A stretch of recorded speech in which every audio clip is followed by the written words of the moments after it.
Heroine Samantha తల్లిదండ్రులు కుమార్తె నిశ్చితార్థానికి హాజరు కాకపోవడానికి కారణమేంటి? మతమే రెండు కుటుంబాల మధ్య దూరం పెంచిందా? సమంత ప్రభు అఖిల్ నాగచైతన్యల వివాహానికి మొదటి నుంచి సమంత తండ్రి జోసెఫ్ ప్రభు తల్లి అయిష్టంగానే ఉన్నారని తెలుస్తుంది. తాజాగా సమంతను అఖిలేని కుటుంబం హిందూ మతంలోకి మార్చేసిందనే ఆగ్రహం కూడా వీరిలో ఉందని మరో ప్రచారం సాగుతుంది. ఏదేమైనా సన్నిహిత కుటుంబ సభ్యుల మధ్య జరిగిన నిశ్చితార్థ వేడుకకు సమంత తల్లిదండ్రులు ఆమె తరపు బంధువులు హాజరు కాకపోవడం తీవ్ర చర్చనీయాంశమవుతుంది.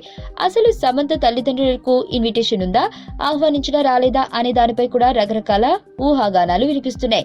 సమంతను ఆల్రెడీ హిందూ మతంలోకి మార్చుతూ పూజలు కూడా నిర్వహించారు. ఆయన సమంత తల్లిదండ్రుల కోసం నిశ్చితార్థం క్రైస్తవ హిందూ సాంప్రదాయాల ప్రకారం చేశారు. ఇంత చేసినా శామ్ పేరెంట్స్ రాకపోవడం ఏంటనేది ఇప్పుడు జవాబు దొరకని ప్రశ్న.